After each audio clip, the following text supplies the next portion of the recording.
Di video kali ini, kita kembali belajar pada tema 7, subtema 1, muatan pelajaran Bahasa Indonesia. Menjelaskan arti kata sulit dalam teks non-fiksi. Keragaman bangsa Indonesia meliputi suku bangsa dan agama. Apakah kamu tahu arti dari keragaman? Saat membaca sebuah teks, kamu akan menemukan kata-kata sulit karena kamu tidak mengetahui artinya. Untuk mengerti arti sebuah kata, sebaiknya kamu mencari arti kata tersebut dalam Kamus Besar Bahasa Indonesia atau KBBI. Berikutnya, lakukanlah hal-hal berikut. Yang pertama, siapkan Kamus Besar Bahasa Indonesia. Kedua, tentukan kata dasar dari kata yang akan dicari maknanya. Misalnya, kata dasar keragaman adalah ragam. Jadi, kamu mencari pada kolom huruf R dalam kamus. Yang ketiga, kemudian carilah kata keragaman pada bentuk-bentuk turunan dari kata ragam. Keempat, sekarang kamu telah mengetahui arti kata keragaman tersebut, yaitu keragaman artinya kerukunan. Selain menggunakan kamus, kita juga dapat mencari arti sebuah kata menggunakan KBBI online.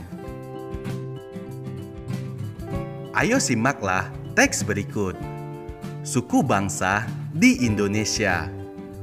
Bangsa Indonesia terkenal dengan semboyan Bhinneka Tunggal Ika. Semboyan ini tertulis pada lambang negara Garuda Pancasila. Semboyan Bhinneka Tunggal Ika bukan hanya sebuah slogan. Bhinneka Tunggal Ika memiliki arti meskipun berbeda-beda, tetapi tetap satu. Perbedaan tersebut terlihat dari beragamnya suku bangsa, bahasa, agama, adat, dan budaya. Meskipun memiliki perbedaan, penduduk Indonesia tetap dapat hidup berdampingan dengan rukun. Pada teks tersebut, kita bisa menemukan kata-kata sulit. Kita bisa menemukan arti kata-kata sulit di dalam kamus. Kita bisa menuliskannya dalam bentuk tabel seperti berikut ini. Yang pertama, suku bangsa. Artinya, kesatuan sosial yang dapat dibedakan dari kesatuan sosial lain berdasarkan kesadaran akan identitas perbedaan kebudayaan, khususnya bahasa. Kata sulit yang berikutnya, semboyan. Artinya, perkataan atau kalimat pendek yang dipakai sebagai dasar tuntunan. Contoh kata sulit berikutnya yaitu slogan. Artinya, perkataan atau kalimat pendek yang menarik atau mencolok dan mudah diingat untuk memberitahukan atau mengiklankan sesuatu. Menemukan informasi dalam teks. Salah satu cara menggali informasi dapat diperoleh melalui membaca. Dengan membaca, kamu dapat memperkaya pengetahuanmu. Dengan menemukan informasi penting dari sebuah teks, kamu sebaiknya memperhatikan hal-hal berikut ini. Yang pertama, membaca judul teks. Kedua, membaca keseluruhan isi teks. Yang ketiga, mencatat hal-hal penting yang belum pernah kamu tahu. Ayo perhatikan contoh di bawah ini. Kita bisa menuliskan informasi yang sudah diketahui tentang suku bangsa di Indonesia seperti berikut ini.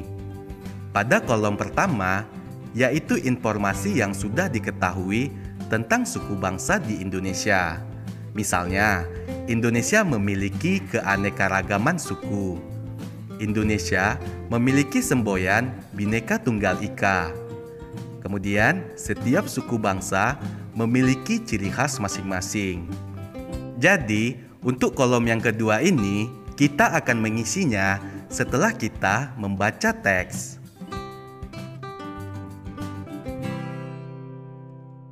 Sekarang, kita akan mencari informasi yang baru diketahui dari teks. Ayo simaklah teks berikut. Suku bangsa di Indonesia.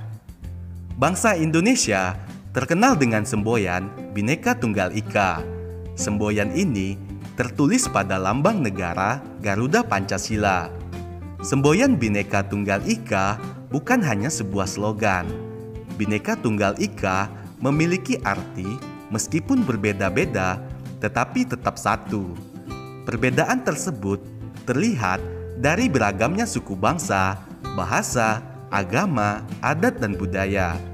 Meskipun memiliki perbedaan, penduduk Indonesia tetap dapat hidup berdampingan dengan rukun.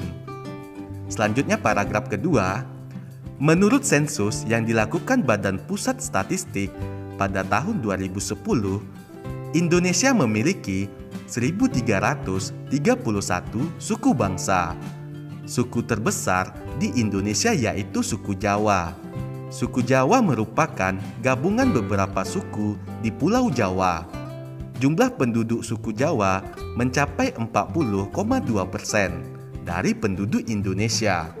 Sementara itu, suku Nias memiliki jumlah penduduk paling sedikit, yakni hanya 0,44% dari penduduk Indonesia. Suku-suku lain seperti suku Papua memiliki persentase sekitar 1,14% dan suku Tionghoa sekitar 1,2% dari jumlah penduduk Indonesia. Setelah membaca, kita dapat menemukan informasi baru. Selanjutnya, kita bisa menuliskan informasi yang baru kita ketahui seperti berikut. Jadi, kita menuliskan informasi yang kita ketahui setelah membaca teks pada kolom kedua. Kalau pada kolom pertama tadi, informasi yang sudah kita ketahui sebelum membaca teks. Nah, pada kolom kedua ini, informasi yang baru kita ketahui setelah kita membaca teks. Informasi yang pertama, Indonesia memiliki 1.331 suku bangsa. Informasi yang kedua, suku Jawa memiliki jumlah penduduk terbanyak. Informasi ketiga, jumlah penduduk paling sedikit adalah suku Nias. Menggali informasi teks melalui ide pokok. Suatu teks mengandung beberapa informasi penting yang ingin disampaikan penulis kepada pembacanya. Untuk mendapatkan informasi tersebut, kita perlu memahami isi teks dengan baik. Salah satu cara untuk memahami isi teks adalah dengan menentukan ide atau gagasan pokok setiap paragraf pada teks tersebut. Ide pokok adalah gagasan yang menjadi pokok dalam pengembangan paragraf. Ayo perhatikan paragraf berikut. Salah satu kekayaan budaya yang dimiliki Indonesia adalah keragaman wastra atau kain Nusantara. Beberapa jenis kain khas Indonesia bahkan sudah mulai dikenal dan diakui di mancanegara. Batik merupakan salah satu contoh wastra yang keberadaannya sudah mendunia. Banyak turis mancanegara yang sudah mengenal dan menggunakan batik dalam kesehariannya. Berdasarkan paragraf tersebut, ide pokok atau gagasan pokok paragraf di atas adalah batik merupakan salah satu keragaman wastra atau kain Nusantara. Menyajikan informasi teks dalam bentuk peta pikiran. Kamu juga dapat menyajikan informasi teks dalam bentuk peta pikiran.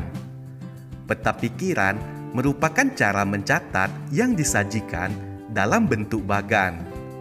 Menyajikan informasi suatu teks menggunakan peta pikiran akan memudahkanmu dalam menyusun informasi penting dalam suatu teks. Menyampaikan informasi dari teks non-fiksi. Untuk menggali informasi dari suatu teks, ada beberapa hal yang perlu dilakukan, antara lain sebagai berikut. Yang pertama, bacalah teks dengan saksama. Kedua, tentukan topik dari teks non-fiksi tersebut. Ketiga, catatlah setiap informasi penting yang disampaikan. Keempat, rangkailah ide atau gagasan pokok yang sudah kamu temukan ke dalam satu paragraf. Saat menyampaikan informasi, sampaikanlah dengan suara lantang dan percaya diri.